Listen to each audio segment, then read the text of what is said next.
Bonjour à tous. Aujourd'hui, nous sommes le samedi 20 juin 2026 et notre cher ami Pravin Soni est avec nous. Bienvenue, Agra. Merci beaucoup, Nima, m'avoir invité. Vraiment, merci infiniment. Oui, on a enfin le document du protocole d'accord qui sort et les deux parties en parlent. On voit les répercussions en Israël et la réaction des Israéliens. Ils n'en veulent pas. Ils considèrent que c'est une énorme défaite pour Israël. Et il semble que l'administration Trump soit plutôt satisfaite. Ils sont contents de ce protocole d'accord. C'est pour ça qu'ils l'ont signé. Donald Trump l'a signé en France, à Versailles. Le lieu est d'ailleurs assez symbolique. Du côté iranien, on reste plutôt méfiant face à ce qui se passe. Hier, la direction iranienne a publié un communiqué disant que le dirigeant suprême avait donné son autorisation au gouvernement pour négocier. Et il a ajouté « Je pense autrement, mais j'ai donné la permission au gouvernement de négocier ».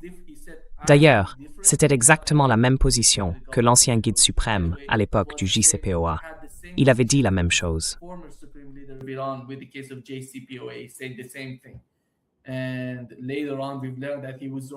Et plus tard, on a compris qu'il avait raison à propos du JCPOA, parce que Donald Trump a tout simplement tout détruit en s'en retirant. Mais aujourd'hui, voilà où on en est. Si on regarde les points du JCPOA, l'un des plus importants, à mon avis, concerne la situation entre Israël et le Liban, avec les affrontements qui continuent. Donald Trump essaie de faire pression sur Benjamin Netanyahou. C'est quelque chose de nouveau. C'est nouveau pour Washington. Ce n'est pas une habitude à Washington. C'est vraiment quelque chose de nouveau. C'est pour ça qu'on voit beaucoup de gens débattre et critiquer Donald Trump, en Israël comme à l'extérieur, notamment aux États-Unis. Mais selon vous, comment faut-il comprendre toute cette situation? La manière dont l'Iran s'implique, les États-Unis essaient de gérer une certaine stratégie et toute la complexité de ce qui se passe au Liban.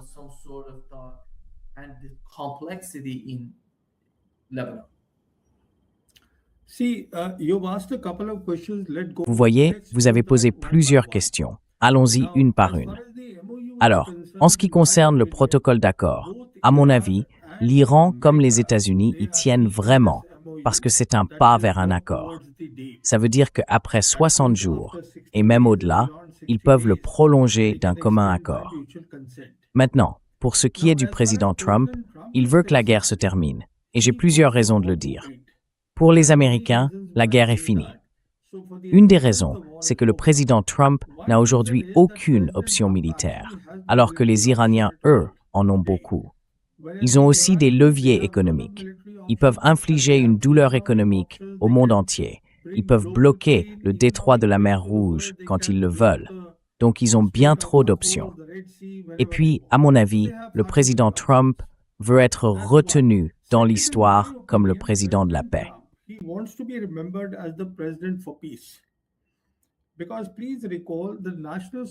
Souvenez-vous de la stratégie de sécurité nationale de l'administration Trump, publiée en novembre 2025. Elle disait très clairement que le président Trump voulait que son héritage soit celui d'un président de la paix. Il s'est donc engagé dans une mauvaise guerre, et maintenant, il veut en sortir tout en préservant cet héritage. Il y a aussi un autre point. En 2025, le président Trump a rebaptisé le département de la Défense en département de la guerre. Et récemment, on a entendu Pete Hixon, le secrétaire à la guerre, demander au Congrès américain un budget pour 2027 d'un montant colossal d'1,5 billion de dollars pour ce même département. Ce qu'ils veulent faire en réalité, c'est se retirer de cette guerre en Asie de l'Ouest et se tourner vers l'océan Arctique, parce que c'est là que se trouvent, pour l'administration Trump, les vrais problèmes.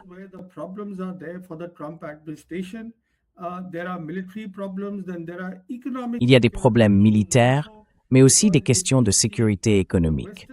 Parce que, si on regarde l'hémisphère occidental, environ 22 pays participent à l'initiative des nouvelles routes de la soie de la Chine. Et c'est pour cette raison, à mon avis, que le président Trump lui-même a signé le protocole d'accord. Ça veut dire qu'il en a pris la responsabilité. Et après ça, il veut maintenant voir ce protocole mis en œuvre. Et c'est pour ça, comme vous l'avez mentionné, qu'on voit des choses inhabituelles se produire. Le président Trump et J.D. Vance se sont tous les deux exprimés ouvertement contre Israël et contre Netanyahou. J.D. Vance a d'ailleurs dit très clairement, publiquement, que Israël ne peut se maintenir que grâce à la puissance américaine. Et c'est la réalité. Voilà où nous en sommes. Donc, en ce qui concerne la Grande Guerre, selon moi, la Grande Guerre est terminée.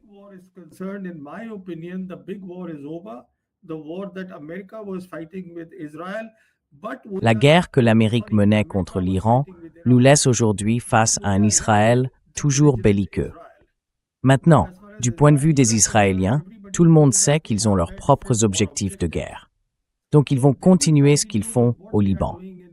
Il y a deux éléments importants ici. Si on regarde le protocole d'accord, il prévoit deux choses. D'abord, il dit qu'il doit y avoir la paix sur tous les fronts. Cela veut dire que tous les alliés de l'Iran, donc tout le front de la résistance, doivent se calmer. Ça inclut le Liban et ça inclut aussi un cessez-le-feu au Liban que les Israéliens doivent conclure avec le Hezbollah. Ça, c'est la première partie. La deuxième, c'est que l'intégrité territoriale du Liban doit être préservée.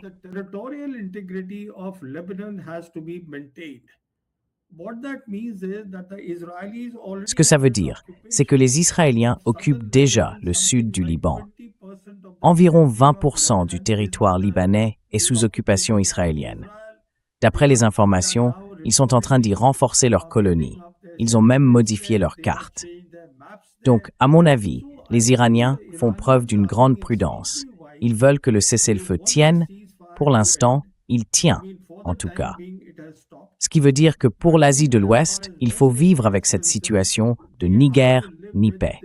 Tant que le cessez-le-feu est respecté, la question de l'intégrité territoriale pourra être réglée plus tard.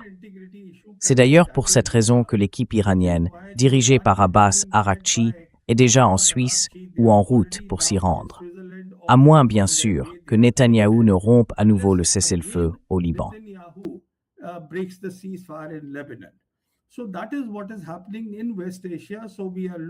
Voilà ce qui se passe en Asie de l'Ouest. On est dans ce que j'appelle une situation ni guerre ni paix. Les manœuvres de Netanyahou ne vont pas disparaître, non seulement là-bas, mais aussi à Gaza. Si on regarde, depuis le cessez-le-feu à Gaza en octobre, Netanyahou, environ 1000 civils ont été tués. C'est un génocide qui se poursuit. Ils ne reçoivent aucune aide humanitaire et tout ça, c'est à cause de Netanyahou. Les sionistes vont continuer leurs activités. Ça, c'est une partie. La deuxième partie, et c'est intéressant que vous m'en parliez, concerne le guide suprême de l'Iran, l'ayatollah Khamenei. Alors regardez ce qui s'est passé. Les Iraniens, quand on examine le protocole d'accord, ils ont obtenu beaucoup, et ils devraient obtenir beaucoup, parce qu'ils ont gagné la guerre.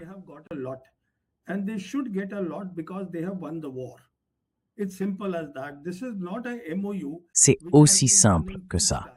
Ce n'est pas un protocole d'accord signé en temps de paix, où les deux parties doivent y trouver leur compte. Donc, toutes ces réactions qu'on voit aux États-Unis, de la part des responsables politiques, des médias, de l'establishment, disant que Trump aurait trop donné à l'Iran dans ce protocole d'accord par rapport à ce qu'il a obtenu en retour, n'ont aucun fondement. Parce que ce protocole est le résultat d'une guerre, et une guerre que l'Iran a clairement remportée. Une fois qu'on comprend ça, le vrai problème aujourd'hui, c'est qu'il y a beaucoup de voix en Iran qui disent que le pays devrait avoir l'arme nucléaire. Et à mon avis, ce que le guide suprême a fait, c'est qu'il a pris en compte ces voix-là aussi, et il a publié une déclaration pour dire que son point de vue diffère de celui du président.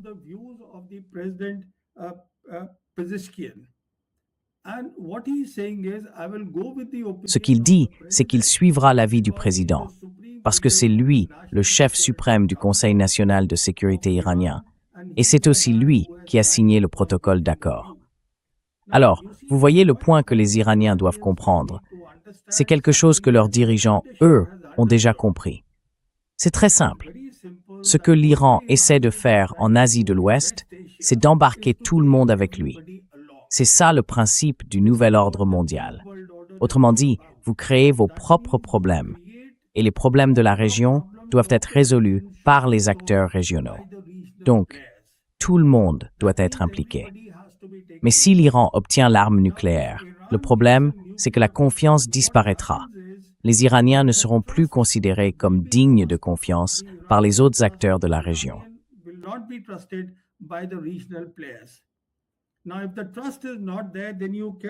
Alors, si la confiance n'est pas là, on ne peut pas construire un cadre régional, ce que les Iraniens essayent justement de faire. Parce que sinon, ce qui va se passer, c'est que l'Iran sera perçu comme une puissance dominante et non comme un pays partenaire, surtout si l'Iran obtient l'arme. Donc, à mon avis, ce qui se passe, c'est que les Iraniens sont des gens avisés et ils ont choisi d'aller vers la négociation. Mais bien sûr, leur ligne rouge, c'est que Trump et J.D. Vance doivent tenir Netanyahou, et Netanyahou, lui, a sa propre agenda. Voilà où on en est. Mais selon moi, Trump est déterminé à aller jusqu'au bout. Tu vois, pendant les 60 jours, jusqu'à la signature de l'accord, et peut-être même au-delà si les deux parties sont d'accord. Il n'a aucune intention de repartir en guerre. Oui.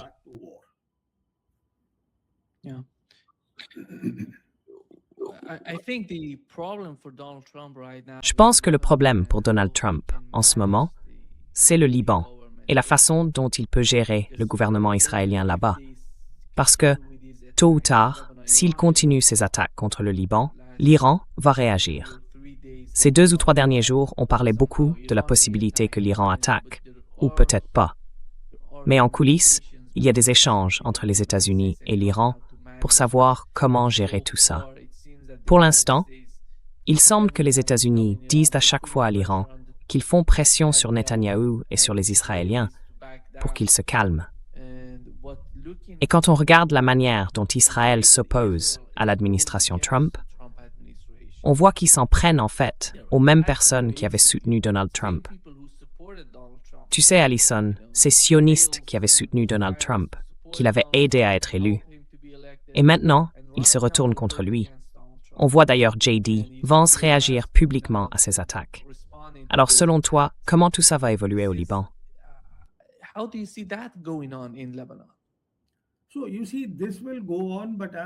Vous voyez, tout ça va continuer. Mais en ce qui concerne les Iraniens, je ne vois pas l'intérêt. Ce sont des gens très sages. Ils n'attaqueront pas Israël. Tout ce qu'ils ont à faire, c'est de fermer le détroit d'Ormuz au trafic commercial. Une fois qu'ils font ça, la pression retombe sur Trump et J.D. Vance pour qu'ils fassent pression sur Netanyahou, et c'est exactement ce qu'ils essaient de faire. Parce que voyez-vous, du point de vue des Iraniens, je les considère comme des gens avisés. Ils regardent vers l'avenir. À mon avis, ils vont même au-delà de l'accord final. Ils regardent vers Gaza. Ils regardent vers le Hamas à Gaza. They are looking at Hamas in Gaza. They are even looking at the Palestinian issue. Ils s'intéressent même à la question palestinienne. Et ça, à ce stade, ils ne voulaient pas l'inclure dans le protocole d'accord. Il faut bien se rappeler qu'ils ont le soutien de la Chine et de la Russie. D'ailleurs, les Chinois, en 2024 à Pékin, ont réuni 14 factions palestiniennes, dont le Fatah et le Hamas. Ce que la Chine cherche, c'est une forme d'autorité palestinienne autonome. Et elle a répété à plusieurs reprises qu'elle soutenait la solution à 2 États, avec les frontières de 1967, et qu'elle voulait Jérusalem-Est comme capitale de l'État palestinien.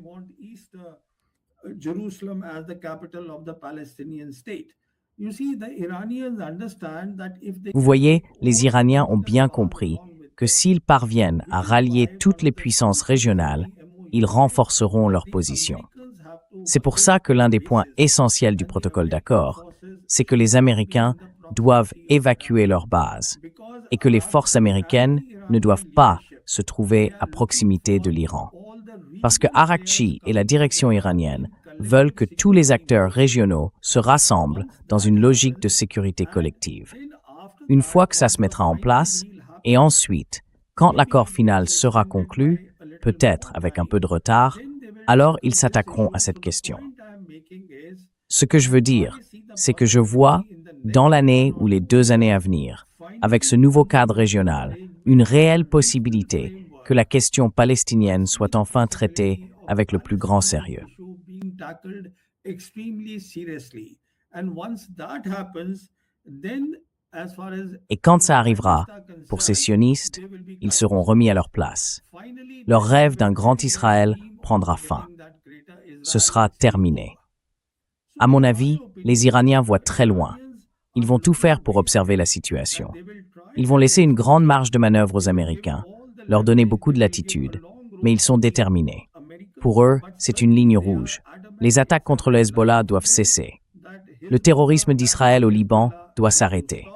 Sinon, ils Israel's fermeront le terror détroit threat in d'Ormuz. Lebanon has Et to c'est là stop. où nous en sommes. Otherwise, they shut down the Strait of Hormuz, and that is where we are. You mentioned that Iran Vous avez mentionné que l'Iran ne cherche pas à devenir et que les Iraniens ne veulent pas devenir l'hégémon dans la région. Je suis tout à fait d'accord avec ça, parce que je n'ai vu aucun signe, rien qui montre qu'ils en aient l'intention.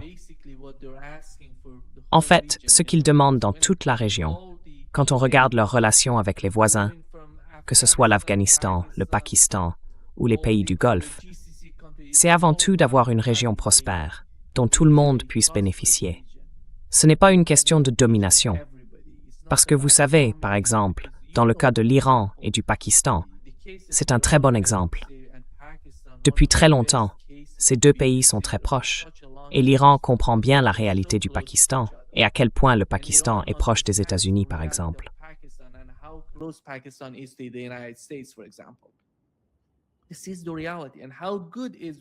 C'est ça, la réalité. Et quelle est la qualité des relations entre l'Iran et le Pakistan? Si on regarde tout ça ensemble, on voit bien qu'il n'y a aucun problème pour l'Iran. Même le gouvernement omanais est dans la même situation. Le sultanat d'Oman entretient d'excellentes relations avec les États-Unis. Il y a une base américaine sur son territoire, mais ils n'ont pas été attaqués pendant cette guerre. Parce que l'Iran respecte les pays qui respectent sa souveraineté. Et c'est là tout le problème avec les pays du CCG dans la région, où les bases américaines sont utilisées contre l'Iran. Donc non, ce n'est pas une puissance hégémonique dans la région. C'est un pays qui veut se définir comme un partenaire prêt à coopérer avec les autres puissances régionales. So you see, you are absolutely right. I agree with you. Vous voyez, As you vous avez mentioned, tout à fait the raison. relations between Je suis d'accord avec Iran vous. and Pakistan. En fait, comme vous l'avez mentionné, à propos des relations entre l'Iran et le Pakistan, il faut aussi se rappeler que dans la version iranienne du protocole d'accord, ils l'ont appelé le Mémorandum d'Islamabad. In other words, Autrement dit, pour les Iraniens, dans le nouveau cadre régional qu'ils essayent de construire avec l'aide de deux grandes puissances, la Chine et la Russie, le Pakistan aura un rôle très important, un rôle central, à jouer en Asie de l'Ouest dans ce cadre régional. C'est pour cela qu'ils ont spécifiquement mentionné le Pakistan. Parce que, si on regarde vers l'avenir, on voit que l'un des points essentiels du protocole d'accord, c'est que les forces américaines doivent s'éloigner des frontières de l'Iran. they need to go away from proximity of Iran. So the first proximity will be the Donc la première proximité, ce sera avec les pays du Golfe, les pays du CCG. Parce que si on regarde aujourd'hui, les Américains ont quelque chose comme 40 à 50 000 soldats répartis dans 10 pays et 19 bases en Asie de l'Ouest.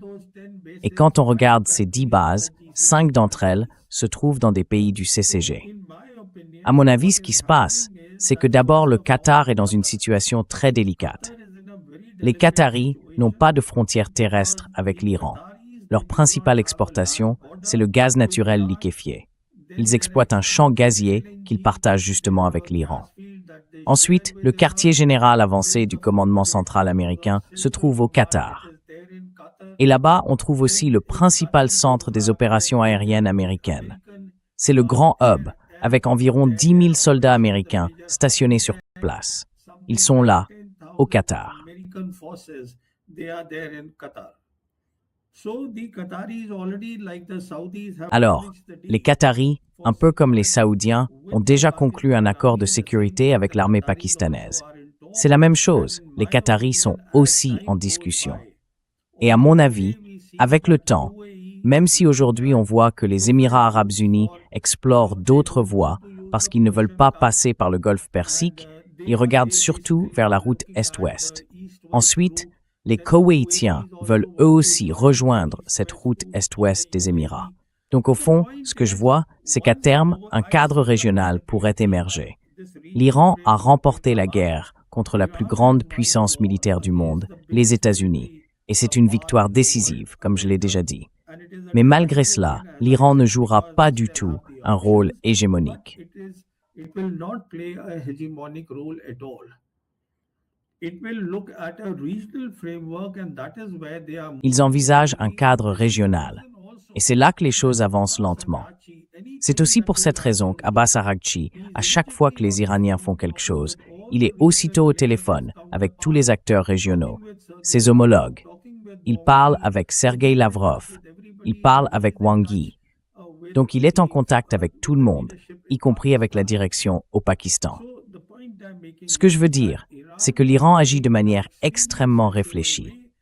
Et ce qu'il demande, peu importe ce que dit l'establishment américain, ce qu'il demande est tout à fait raisonnable. Et dans ce protocole d'accord, ce qui est important, c'est que leur demande représente le strict minimum. Ils ne s'en écarteront pas.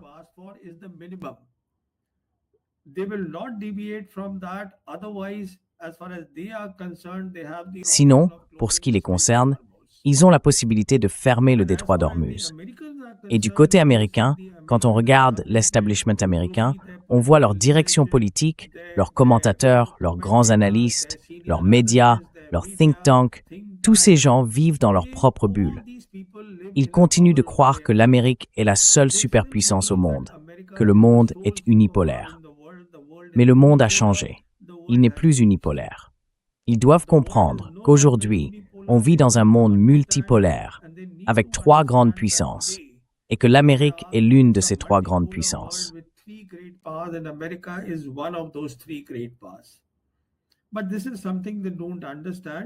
Mais ça, ils ne le comprennent pas, parce qu'ils ne veulent pas le comprendre. C'est ce niveau d'arrogance qu'on trouve chez les Américains. Ils refusent d'admettre que le monde est entre 2 ordres, qu'un nouvel ordre mondial est en train de se former.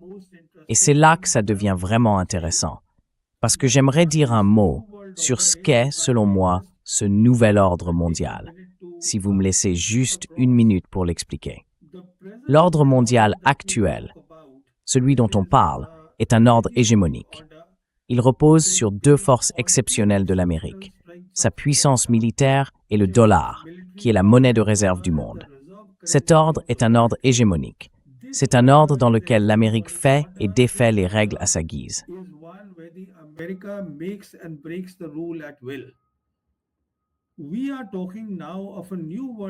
Nous parlons aujourd'hui d'un nouvel ordre mondial centré sur le développement à travers la paix. Mais cela ne veut pas dire une paix absolue, parce qu'une paix absolue finit souvent par provoquer des tensions et des guerres. Il s'agit donc de sécurité collective, et c'est exactement ce que les Iraniens essaient de mettre en place. Les règles, elles, doivent reposer sur les Nations Unies. C'est pour ça que, si on regarde le 14e point du protocole d'accord, il est clairement indiqué que l'accord final sera approuvé par l'ONU. Cela veut dire que la Chine et la Russie soutiendront cet accord final dès qu'il sera conclu sous l'égide des Nations Unies. Et il est aussi précisé qu'il n'y aura aucune ingérence dans les affaires d'un autre pays. C'est précisément ce que les Iraniens cherchent à faire.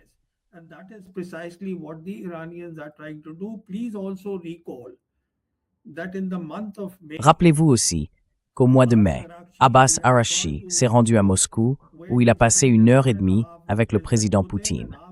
Ensuite, il est allé en Chine où il a rencontré son homologue Wang Yi. Et une fois de retour à Téhéran, il a parlé pour la première fois du nouveau cadre régional d'après-guerre. C'est ce cadre régional qui est en train de se mettre en place aujourd'hui. Un cadre qui inclut tout le monde, qui repose sur le partenariat et non sur un ordre hégémonique. Ce que je veux dire, c'est que ce nouvel ordre mondial, on va le voir se déployer pour la première fois dans le monde, en Asie de l'Ouest, une fois que cet accord final sera conclu. À mon avis, c'est le développement le plus intéressant à l'échelle mondiale.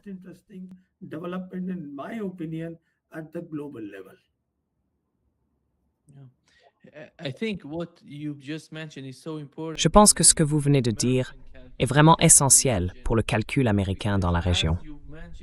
Parce que comme vous l'avez mentionné, vous avez dit que la manière dont l'Iran devrait répondre à Israël ou au Liban passerait par le détroit d'Ormuz et non par une attaque directe contre Israël. Parce qu'une telle attaque mettrait les États-Unis sous pression. Et dans ce cas, les États-Unis seraient obligés de ramener la situation à un certain équilibre. Alors, si c'est bien ce scénario, quel rôle exact va jouer le détroit d'Ormuz dans tout ça? Et comment cela va-t-il redéfinir la politique américaine en Asie de l'Ouest, une région dont on sait qu'elle est cruciale pour l'avenir des BRICS, pour celui de la Chine et pour tout le concept global?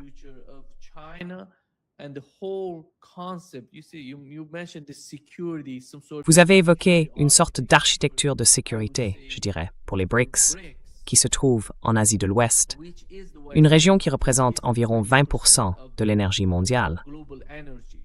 Et pas seulement de l'énergie, mais aussi d'autres ressources liées à cette zone. C'est une région essentielle. Parce que, quand on parle des Émirats arabes unis qui construisent de nouveaux oléoducs, on pourrait se dire que ce n'est pas un changement majeur pour ce commerce. Mais en réalité, ce commerce, ou plutôt le concept même de ce commerce, a pris une toute autre dimension. Avant le début de cette guerre, on ne réalisait pas à quel point il était crucial pour l'énergie pétrolière, pour le marché du pétrole, pour les engrais, pour l'hélium et pour bien d'autres secteurs du marché mondial. Alors selon vous, comment les États-Unis vont-ils s'adapter, se redéfinir et repenser leur politique dans cette région?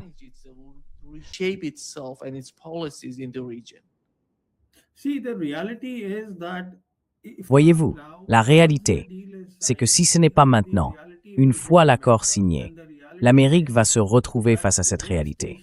Et cette réalité, c'est que l'Asie de l'Ouest, c'est là que commence, enfin non, que se termine l'Empire américain. C'est le début de la fin de l'Empire américain, et ça se passe en Asie de l'Ouest. Et si je dis ça, c'est parce qu'il faut bien se rappeler que quand les forces américaines se retireront de la proximité de l'Iran, ce qui n'a d'ailleurs pas encore été clairement défini, on ne sait pas si ce retrait concernera toute la région ou seulement les pays du Conseil de coopération du Golfe. Eh bien, selon qu'elles quittent ou non ces 10 pays d'Asie de l'Ouest où elles sont présentes, que ce soit 5 ou les 10 à terme, même si elles n'en quittent que 5, cela signifiera tôt ou tard la fin du pétrodollar.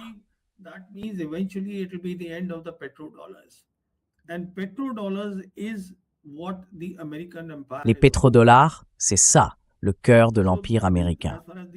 Donc pour les Américains aujourd'hui, la situation est extrêmement difficile, même s'ils affichent un PIB nominal de 32 000 milliards de dollars. En réalité, leur base intérieure n'est pas sûre. Alors tout ce rêve du MAGA, rendre à l'Amérique sa grandeur, refaire des États-Unis le pays numéro 1, revenir d'un monde multipolaire à un monde unipolaire, tout ça, c'est une illusion. Ça n'arrivera pas. Et comme je l'ai dit, le nouvel ordre mondial, on le verra se dessiner pour la première fois en Asie de l'Ouest. Quant aux Américains, ils ont bien trop de choses à gérer. C'est d'ailleurs pour ça que quand on regarde leur stratégie de sécurité nationale, leur priorité absolue, c'est l'hémisphère occidental.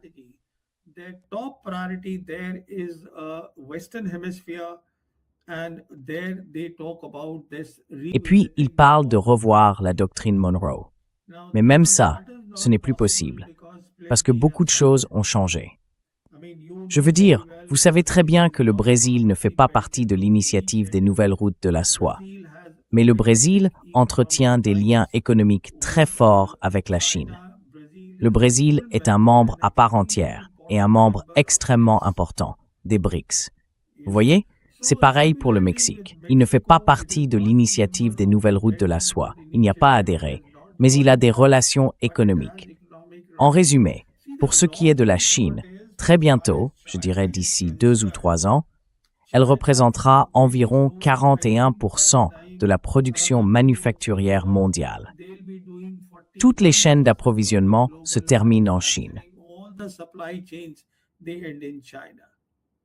And China and Russia, these are the two countries great. La Chine et la Russie, ce sont les deux grandes puissances qui sont derrière le nouvel ordre mondial. Et l'Iran, c'est le pays qui le montre concrètement, qui prouve que ce n'est plus seulement une vision. Ça peut devenir une réalité au Moyen-Orient, la région la plus instable du monde. Donc il se passe des choses incroyables, et les Iraniens sont un peuple extrêmement instruit, très intelligent. Ce sont eux, à mon avis, qui ont conçu une stratégie militaire brillante, vraiment brillante. Ils ont mené une campagne remarquable, cette campagne de 40 jours, et ils ont accompli ce que la plupart des gens dans le monde pensaient impossible, les résultats qu'ils ont obtenus. Les Iraniens, clairement, voient plus loin, et l'Iran sera un membre très important de ce nouvel ordre mondial dont je parle.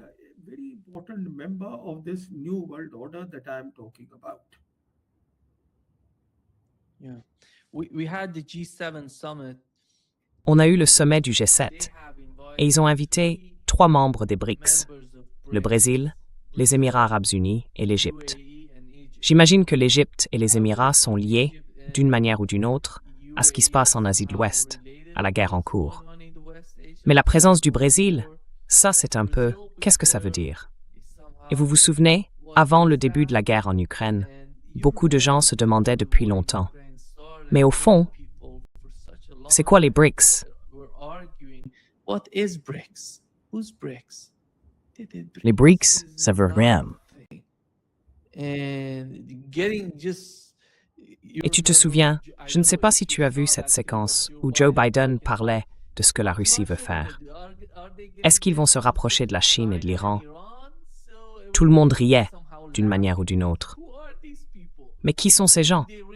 Est-ce qu'ils croient vraiment qu'ils ont une alternative, ensemble, avec l'Iran et la Chine? Ce dont ils se moquaient à l'époque, c'est exactement ce qu'on voit se produire sous nos yeux aujourd'hui. Le monde est en train de se redessiner. C'est pour ça qu'ils ont invité le Brésil, les Émirats arabes unis et l'Égypte au sommet du G7. Et qu'est-ce que ça veut dire au fond? what is your understanding of that? Yeah. See, Nima, what's happened is that as far as G7 is concerned, Oui, tu vois Nima, ce qui s'est passé, c'est que pour ce qui est du G7, eh bien le G7 a en quelque sorte été dépassé. Si on regarde le PIB, il représente environ 29% du PIB mondial aujourd'hui, alors que les BRICS sont plutôt autour de 30-32%. Donc les BRICS sont déjà largement devant. Et les BRICS aujourd'hui représentent environ 40% de la population mondiale. Alors, ce que le G7 essaie de faire, je veux souligner 2 choses ici. D'abord, le président Trump, si tu te souviens, avait parlé de faire revenir la Russie dans le G7 pour en refaire un G8, afin de redonner un peu de poids au groupe. Mais bien sûr, ça n'arrivera pas. Les Européens n'accepteront jamais ça. now, of course, that will not happen. The Europeans will never agree to that. So now they have brought in these 3 Alors maintenant, ils ont fait venir ces 3 pays issus des BRICS parce que, d'une certaine manière, ils disent qu'ils élargissent le G7. Même si ces 3 pays ne sont pas des partenaires officiels du G7, ils participent en fait au programme de coopération élargie. Mais à mon avis, même là, enfin le Brésil y est allé, et c'est bien, parce que le Brésil fait partie de l'hémisphère occidental. Mais franchement, je ne vois pas l'intérêt pour l'Inde d'y aller. C'est surtout quand on sait que l'Inde assure la présidence des BRICS cette année. 2024, c'est l'année de sa présidence. L'Inde détient la présidence, et il y a beaucoup de choses à faire à ce niveau-là. Mais bon, c'est malgré tout l'avis ou la décision qu'a prise le gouvernement indien.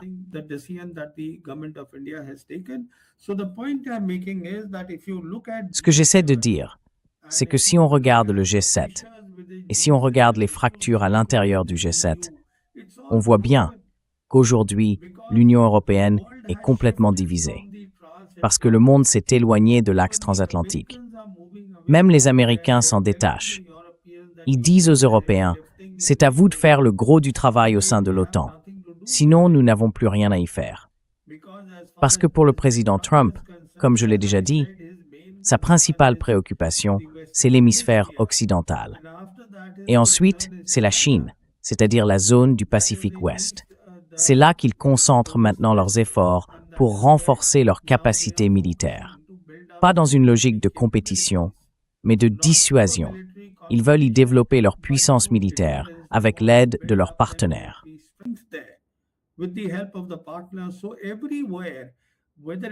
Partout, que ce soit en Europe ou en Asie de l'Est face à la Chine, les Américains demandent à leurs partenaires de faire le gros du travail. Alors dans un moment comme celui-ci, quand ils s'enlisent au Moyen-Orient, c'est une zone problématique pour Trump. De toute évidence, aucune évaluation sérieuse de la guerre n'a été faite. Il n'y a pas eu de compréhension de la résilience du peuple iranien, du fait que c'est un état de civilisation. Il n'y a pas eu non plus de conscience de l'histoire du peuple iranien. Tout cela n'a pas été pris en compte et il a été entraîné dans cette opération. Il a été induit en erreur dans cette opération par Netanyahou. Et maintenant, il veut s'en sortir et je pense qu'il s'en sortira, malgré toutes les critiques et malgré tous les problèmes auxquels il peut faire face à Washington.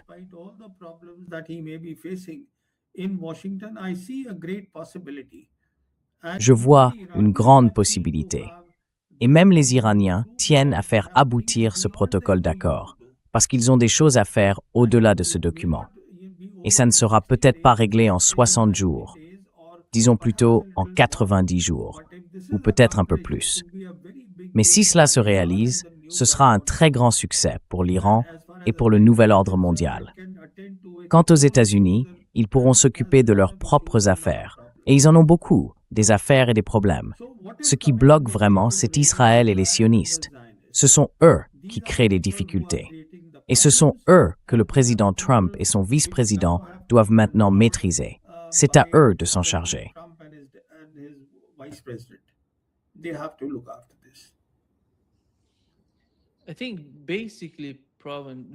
Je pense, Pravin, que si on regarde la situation, ils n'ont tout simplement pas le choix.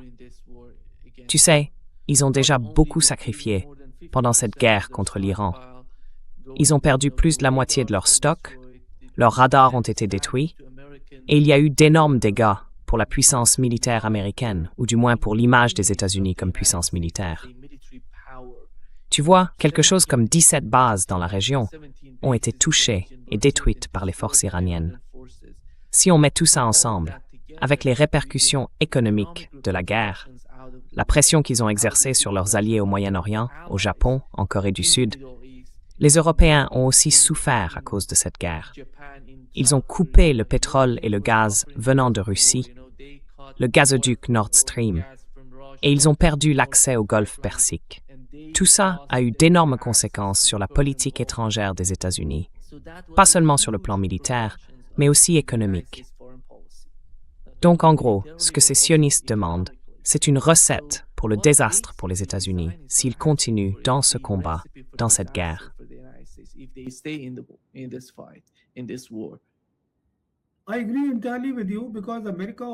Je suis tout à fait d'accord avec vous parce que l'Amérique est déjà en difficulté. Si on regarde leur stratégie de sécurité nationale et leur stratégie de défense sous l'administration Trump, c'est très clair.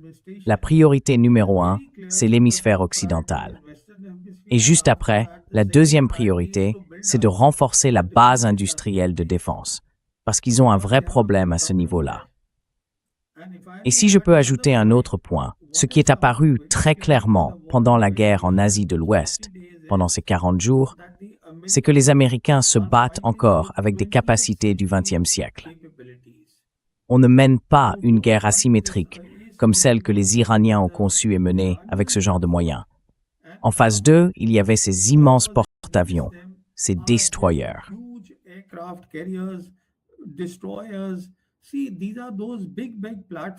Vous voyez, ce sont ces grandes, très grandes plateformes, et elles sont totalement vulnérables. Ce sont des cibles faciles, des cibles pour les missiles iraniens, pour les drones iraniens. Et les Iraniens ont bien montré en 40 jours tout ce qu'ils sont capables de faire et jusqu'où ils peuvent frapper. Et puis, bien sûr, ils ont aussi été aidés par les capacités spatiales chinoises, qui sont énormes, pour améliorer la précision de leurs missiles, de leurs drones et de leurs SM. Donc, ce que je veux dire, c'est que l'Amérique doit sortir de sa bulle, comprendre que le monde a changé de façon radicale, et admettre qu'elle s'est engagée dans une guerre totalement erronée. Elle doit comprendre que rester ici plus longtemps n'est plus dans l'intérêt des États-Unis.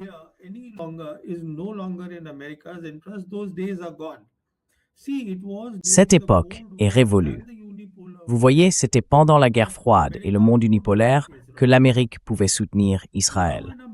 Aujourd'hui, dans un monde multipolaire, et après la guerre que nous avons connue, il est dans l'intérêt de l'Amérique de dire clairement aux sionistes, ici comme à Washington, qu'ils ne peuvent pas simplement exécuter les volontés des Israéliens. Maintenant, est-ce que Trump en est capable? Je n'en sais rien. Mais comme je l'ai dit, il a beaucoup à perdre. L'inflation augmente, les élections de mi-mandat approchent, tous ces problèmes sont là. En même temps, il tient beaucoup à son héritage. Souvenez-vous, même au G7, quand il parlait avec le Premier ministre Modi, il a dit qu'il avait mis fin à 8 guerres.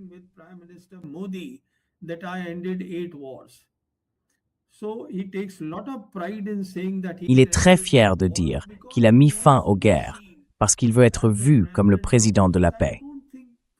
Je ne crois pas qu'aucun autre président, dans la stratégie de sécurité nationale publiée par la Maison-Blanche, ait jamais mentionné aussi clairement que son objectif était de laisser derrière lui l'image d'un président de la paix. C'est ce que Trump a fait. Il y tient énormément. Il est même obsédé par cette idée. Il veut revenir à ça. Au moins, il veut qu'on retienne quelque chose de sa présidence, une trace, un héritage. Et il répète sans cesse, « J'ai mis fin à la guerre ». Mais en réalité, il a déclenché une guerre. Il s'est engagé dans une mauvaise guerre. Et maintenant, il doit en sortir.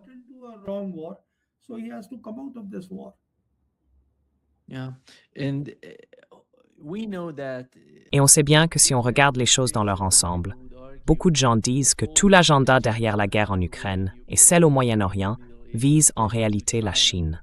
Alors, où en est la Chine?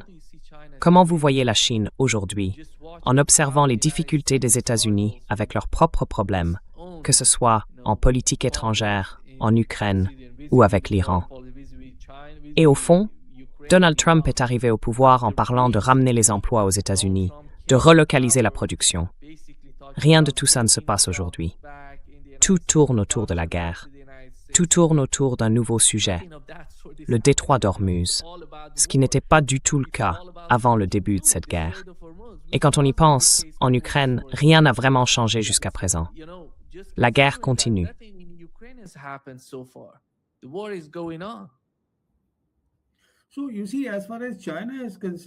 Vous voyez, en ce qui concerne la Chine, aujourd'hui, elle est dans une situation très favorable pour poursuivre son 15e plan quinquennal, qui a commencé en 2026 et se terminera en 2030. Et c'est vraiment impressionnant. Ce plan vise à intégrer de nouvelles technologies, surtout l'intelligence artificielle, dans les applications et dans l'industrie. C'est remarquable ce qu'ils ont conçu pour ce 15e plan quinquennal. Ils ont donc beaucoup de temps pour le mettre en œuvre. Et du côté américain, c'est très clair. Les États-Unis ne cherchent plus à mener une compétition militaire contre la Chine. Ils veulent renforcer leurs propres capacités. Les Chinois en sont très satisfaits. Mais pour dire qui l'emporte, voyez, c'est là que je voudrais apporter un point de vue un peu différent.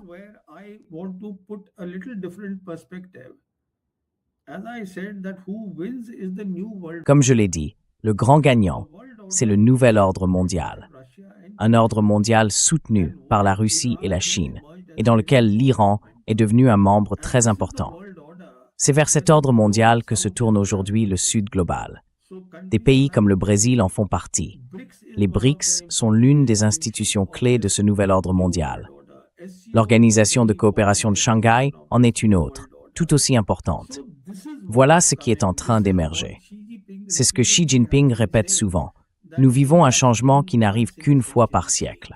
Et à cause de la guerre au Moyen-Orient, ce changement qui paraissait encore théorique devient soudain très concret. On le voit se produire sous nos yeux. Donc quand on parle d'un pays qui gagne, la Chine, la Russie, en réalité, on parle encore une fois de la politique d'équilibre des puissances. Once again, we are talking about balance of power politics. We are talking about hegemonies. On parle d'hégémonie, mais ce n'est pas de ça que parle le nouvel ordre mondial. Comme je l'ai dit, leur vision est complètement différente. Pour ce qui est des Chinois, ils sont très clairs. Si la Chine gagne, si la Chine prospère, alors le Sud global prospère aussi. Pourquoi? Parce que, qu'est-ce que le Sud global aujourd'hui? Ce sont surtout les pays de la BRI, l'initiative des nouvelles routes de la soie. La majorité de ces pays font partie du Sud global, là où la BRI s'est implantée. Donc la Chine est satisfaite de cet aspect-là. Bien sûr, c'est aussi une question de prospérité. C'est important pour la Chine, et donc c'est important aussi pour la Russie, pour le président Poutine. Ce que je veux dire, c'est que l'ancien ordre mondial décline rapidement, et qu'on voit déjà le nouvel ordre mondial se mettre en place sur le terrain. De très grands changements sont en cours dans le monde, Nima. C'est comme ça que je les vois. Big changes in the world, Nima. That is the way I see them. Just getting back to the war in Lebanon. Pour revenir à la guerre au Liban, on sait que l'Iran a une certaine influence militaire sur Israël, et ils l'ont montré. Si vous attaquez Beyrouth, si vous attaquez Dahiya au sud, alors nous frapperons le nord d'Israël. Et moi, est-ce que vous pensez que l'administration Trump resterait en retrait et laisserait l'Iran faire ça pour mettre la pression sur Israël?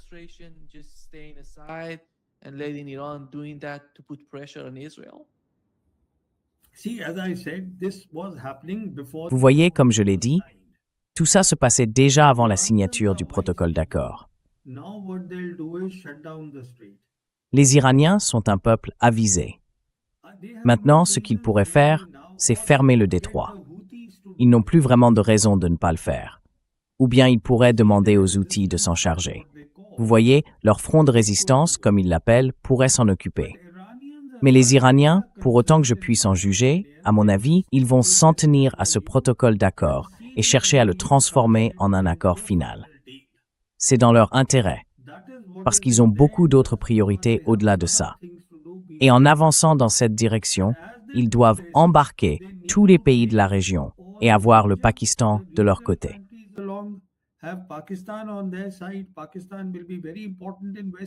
Le Pakistan va jouer un rôle très important en Asie de l'Ouest, et il faut que la Chine et la Russie soient pleinement impliquées, ce que fait régulièrement Abbas Araghchi.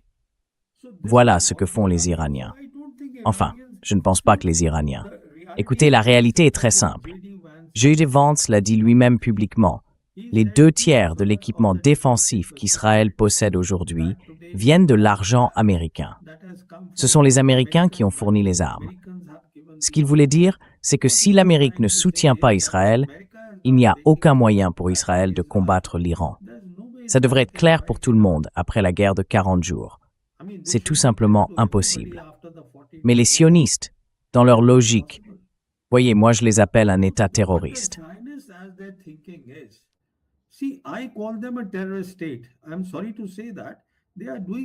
Je suis désolé de le dire, mais ils commettent un génocide. Ils tuent des innocents à Gaza. Qu'est-ce qu'ils font au juste? Il y avait un cessez-le-feu.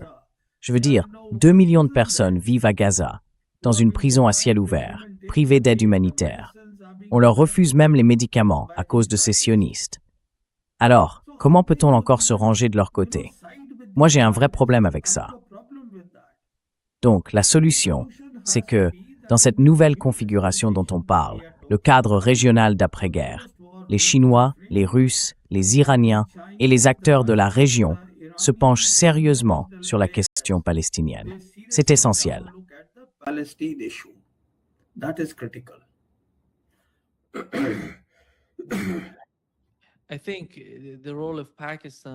Je pense que le rôle du Pakistan, avec le temps, devient de plus en plus affirmé, à mon avis. La raison pour laquelle l'Iran a mentionné Islamabad, et c'est important, c'est même la clé, c'est qu'ils veulent souligner le rôle essentiel du Pakistan dans l'ensemble des négociations entre l'Iran et les États-Unis. Et c'est aussi un signal pour la région, pour montrer que le Pakistan devient un nouvel acteur à prendre en compte. On a ce nouvel accord militaire entre le Pakistan et l'Arabie saoudite, qui est selon moi important sur le long terme. Parce que si le Pakistan apporte un soutien militaire à l'Arabie saoudite, alors cela leur donne d'une certaine manière une sorte de parapluie nucléaire face à Israël. then they have some sort of nuclear umbrella when it comes to Israel, because the only country that has nuclear Parce que le seul pays qui possède l'arme nucléaire, c'est Israël. Alors de qui ont-ils peur? C'est d'Israël, pas de l'Iran. Et tout ça se passait en coulisses. Ce que j'ai trouvé assez intéressant, c'est que depuis le début de la guerre, au bout de 4 jours à peine, la guerre a commencé le 28 février, eh bien le 5 mars, il semble que l'Arabie saoudite ait contacté l'Iran. Ils discutaient en coulisses avec les Iraniens. Et pas seulement l'Arabie saoudite, mais aussi le Qatar. Ils disaient « Nous, on ne fait pas partie de ça. On ne veut pas en faire partie. » We are not part of this. We don't want to be part of this. Yeah. Nima, a bit Oui. about Tu sais, Nima, un mot sur le Pakistan, si je peux me permettre. Le Pakistan est aux côtés de l'Arabie saoudite depuis les années 70. Il a toujours été un acteur actif au Moyen-Orient. Ce qui s'est passé, c'est que l'an dernier, en 2025, oui, l'an dernier, les Saoudiens et les Pakistanais ont signé un accord de défense formel. Et ça a beaucoup à voir avec l'opération Sindoor. Tu sais, cette confrontation de 4 jours qui a eu lieu en mai 2025 entre l'Inde et le Pakistan. Tous les pays de la région, y compris les États-Unis, en ont conclu que les Pakistanais s'en étaient mieux sortis. Et les Israéliens le savent très bien. Donc aujourd'hui, le Pakistan, même sur le plan des capacités conventionnelles, est devenu un acteur très important face à Israël. Ce n'est pas une question d'armes nucléaires ni de parapluie nucléaire. It's not about nuclear weapons or a nuclear umbrella. It's about conventional capabilities. Pour moi, il s'agit surtout de capacités conventionnelles. Et en ce qui concerne la question nucléaire, je ne pense pas que qui que ce soit utilisera des armes nucléaires. Parce que vous savez, le dirigeant nord-coréen a déjà déclaré très ouvertement que si les Israéliens utilisaient l'arme nucléaire, ils se rangeraient du côté de l'Iran. Donc ce que je veux dire, c'est que oui, je suis tout à fait d'accord avec vous. Le Pakistan, comme je l'ai déjà dit, jouera un rôle extrêmement important dans ce nouvel ordre mondial. Et je partage entièrement votre point de vue. C'est d'ailleurs pour cette raison que les Iraniens appellent le protocole d'accord le MOU d'Islamabad. Ils sont en contact permanent. En fait, le ministre de l'Intérieur, pendant que nous parlons, est, à ce que je comprends, actuellement à Téhéran pour des discussions avec le Pakistan. Donc, on peut dire que le Pakistan, tout en étant en Asie du Sud, occupe une place centrale dans cette dynamique.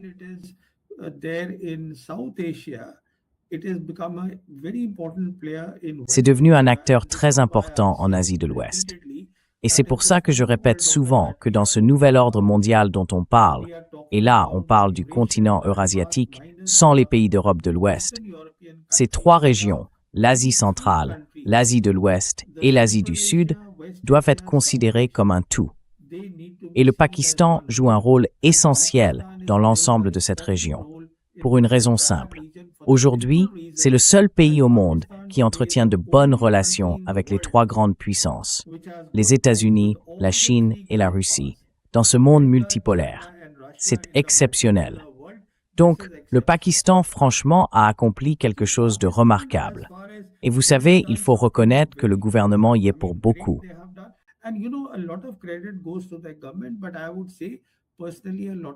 Mais je dirais personnellement qu'une grande part du mérite revient au maréchal Asim Munir. Il n'a vraiment pas ménagé ses efforts. Et c'est pour ça que Trump parle souvent de mon maréchal préféré. Parce qu'il représente l'armée. Et comme on le sait tous au Pakistan, dans leur système, le chef de l'armée a généralement beaucoup d'influence. Mais aujourd'hui, le maréchal Asim Munir est devenu un acteur extrêmement important.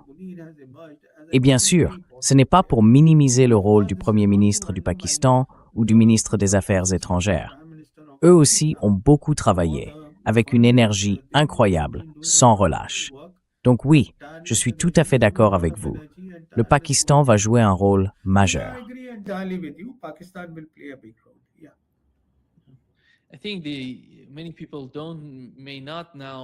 Je pense que beaucoup de gens ne savent pas que les liens entre l'Iran et le Pakistan vont bien au-delà du simple voisinage. Ce sont aussi des liens culturels.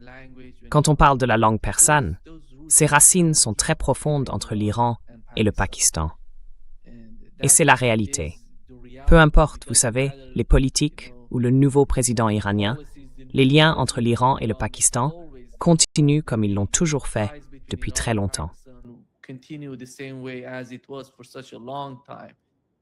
In fact, I may add here, Nima, sorry interrupting you. Je peux ajouter quelque chose ici, Nima? So it is not Désolé de t'interrompre. Si tu me permets d'ajouter un mot. ties. En fait, il ne s'agit pas seulement du Pakistan, avec lequel les Iraniens ont des liens. Parce que avant 1947, le Pakistan et l'Inde ne faisaient qu'un. Donc à la base, ce sont des liens très anciens avec l'Hindustan d'avant 47. Et même aujourd'hui, en ce qui concerne l'Inde, les Iraniens ont des liens culturels très profonds avec le peuple indien. Ce n'est donc pas seulement le Pakistan, c'est aussi l'Inde. Les liens avec l'Iran sont très forts. Il n'y a aucun doute là-dessus. Oui.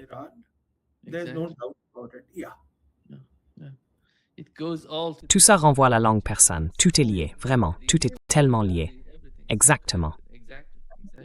See, which is why I keep saying that C'est pour ça que je ne cesse de dire que dans le nouvel ordre mondial, il est essentiel que l'Inde et le Pakistan travaillent ensemble. Oui, ensemble. Regardez le concept de sécurité collective, celui que les Iraniens essayent de mettre en place en Asie de l'Ouest, pour que l'attention se tourne vers le développement. La région en profiterait. Nous, tous ces pays, l'Inde, le Pakistan, nous avons des populations très pauvres. Elles ont besoin de développement. La prospérité doit venir ici. C'est pour cette raison que je répète qu'il faut saisir l'opportunité offerte par le nouvel ordre mondial. Si l'Iran peut le faire, alors l'Inde et le Pakistan le peuvent aussi. can do that, surely India and Pakistan can also do that. You know? Oui, oui, exactement. Exactement. Merci beaucoup, Praven, d'avoir été avec nous aujourd'hui. C'est toujours un vrai plaisir. Et on va continuer ce genre de discussions. Elles sont tellement importantes pour toute la région. Le Pakistan, l'Inde, l'Iran, les pays du Golfe, l'Asie de l'Ouest. Tout ça compte énormément, à mon avis. Absolutely, I agree. Absolument, je suis d'accord avec vous. Et merci de m'avoir invité, Nima. J'ai vraiment apprécié d'être dans votre émission. Merci beaucoup. Au revoir. Prenez soin de vous. Very much. Bye-bye. Take Au revoir. care. Bye-bye.